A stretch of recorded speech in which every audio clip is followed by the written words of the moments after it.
আসসালামু আলাইকুম এভরিওয়ান। আজকে অনেক দিন পর একটা টোট ব্যাগ পেন্টিং শেয়ার করব। আমি এতদিন যে টোট ব্যাগগুলো পেন্টিং করছিলাম ওগুলোর থেকে এটা একটু ডিফারেন্ট। পেন্টিং করার আগে আমি ফার্স্টে অফ ক্যামেরায় জেসো অ্যাপ্লাই করে নিছিলাম। এরপরে জেসো ভালোভাবে শুকানোর পরে আমি এখানে যা আর্ট করব ওইটা স্কেচ করে নিছি। এখানে স্কেচ করার মেইন যেটা হলো এটা হচ্ছে এই সাইকেলটা স্কেচ করতে আমার বেশ অনেক টাইম লাগছে। এখন আমি ফার্স্টে একদম আকাশের কাজ শেষ করতেছি।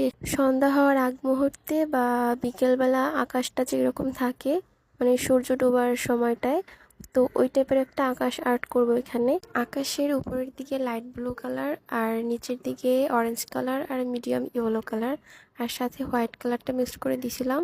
এখানে একটা কথা বলি, আকাশটা যেহেতু উপরে একটা কালার আর নিচে ভিন্ন আর একটা কালার, তো এই দুইটা কালার অ্যাপ্লাই করার পরে মানে মাঝখানে ব্লেন্ডিং করতে হবে খুব ভালো করে, যেন দুইটা আলাদা আলাদা পার্ট মনে না হয়। আকাশটা সুন্দর হওয়ার বেশিরভাগটা ডিপেন্ড করে ব্লেন্ডিংয়ের উপরেই। তো আকাশের কাজ শেষ, আমি এখন বাকি কাজগুলো করব। মাঝখানে রাস্তা হবে আর দুই পাশে ঘাস পাতা এরকম থাকবে। রাস্তার দুই পাশে ব্যাকগ্রাউন্ডে অলিভ গ্রিন কালার আর ব্ল্যাক কালারটি ইউজ করে নিছি, আর রাস্তার জন্য ইউজ করা হয়েছে ব্ল্যাক আর হোয়াইট কালার। এখন রাস্তার দুই পাশে যে মাঠের মতো যেখানে ঘাস পাতা দিব আমি, তো এটা করতেছি। এইটা করার জন্য তিনটা কালার ইউজ করলাম এখানে, lemon yellow colour, medium yellow colour আর ডিপ গ্রিন কালার।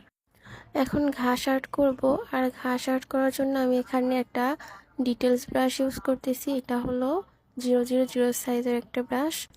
এটা দিয়ে ঘাসের শেপটা খুব ভালোভাবে দেওয়া যায়। ঘাস আঁকার জন্য আমি এখানে ইউজ করছি medium yellow colour, lemon yellow colour আর অল্প একটু গ্রিন ইউজ করছিলাম। ঘাসের জন্য গ্রিন কালারটা খুব বেশি মিক্স করার দরকার নাই। ঘাস আঁকার ক্ষেত্রে ইয়েলো কালারটা একটু বেশি ইউজ করতে হয়, এছাড়া হোয়াইট কালারও সাথে মিক্স করা যায়, তাহলে ঘাসটা আরও ভালো ফুটে।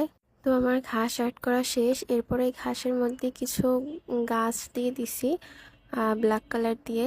এখন আমি সাইকেলের কাজ শুরু করব, আর এখানে সাইকেলের চাকায় ব্ল্যাক কালারটা করে নিতেছি, আর উপরে যে বসার সিট ওইটাও ব্ল্যাক কালার। এছাড়া উপরের যে আর পার্টগুলো ওইগুলো রেড কালার দিয়ে দিব, আর রেড কালারটা একটু ডিপ করে নিছিলাম ব্ল্যাক কালার দিয়ে। এই পেন্টিংয়ের সব থেকে সুন্দর পার্ট হলো সাইকেলের উপরে যে ফুলের ঝুড়িটা। তো বার্ন সিয়ানা আর হোয়াইট কালারটা দিয়ে আমি ঝুড়িটার বেস কালার করে নিছি। ঝুড়ির ভিতরে যেহেতু ফুল দিব, তাই এখানে আগেই বেস কালার করে নিছি ব্ল্যাক কালার দিয়ে। এখানে কেন জানি আমি সাইকেলের বাকি কাজটা না করেই রাস্তার কাজ করতে গেছিলাম। তো রাস্তার দুই পাশে ডিটেলস করে নিতেছি, আর আকাশটা যেহেতু সন্ধ্যা হওয়ার আগের মুহূর্ত বা বিকেলে, তাই সূর্যের আলোটা রাস্তায় পড়ছে এটা বোঝানোর জন্য আমি একটু রাস্তাটা হাইলাইট করে দিচ্ছিলাম। এরপর আবার সাইকেলের বাকি কাজ করতে চলে আসলাম। এখানে সাইকেলের যে ডিটেলসগুলো বাকি ছিল ওইগুলো দিয়ে দিলাম, আর ঝুড়িটা একটু কাজ বাকি ছিল ওইটা করে নিছি। ঝুড়ির উপরে ফুল দিব, এজন্য আগে একটু লতা পাতা দিয়ে দিলাম। এখন ঘাসের উপরে ফুল দিব, আর এগুলোকে বলা যায় ঘাস ফুল। ফুলের জন্য আমি কয়েকটা কালার ইউজ করতেছি, ইয়েলো, হোয়াইট, এরপরে পিঙ্ক কালার। ঝুড়িতেও ঠিক সেম ভাবেই হোয়াইট কালার দিয়ে ফুল দিছি, এগুলো ঘাস ফুল। এরপরে সূর্যমুখী হয়তো হবে এগুলো। তো এগুলো ফার্স্টে আমি হোয়াইট কালার দিয়ে এঁকে নিছি, এরপরে মিডিয়াম ইয়েলো কালার আর অরেঞ্জ কালারটা ইউজ করছি। ফার্স্টে হোয়াইট কালার দেওয়ার একটাই কারণ, যেন এটা পরে ফ্যাকাশে না হয়ে যায়। তো আমার পেন্টিংয়ের কাজ শেষ। এখন এই পেন্টিংটা ভালোভাবে শুকানোর পরে, আমি এটা একদিন সময় দিছিলাম শুকানোর জন্য, এরপরে ভার্নিশ ইউজ করে দিয়েছি। সব কাজ অলমোস্ট শেষ, এখন মাস্কিং টেপটা উঠাই নিতেছি। এই হলো ব্যাগের ফাইনাল লুক। কেমন হলো জানাবো অবশ্যই।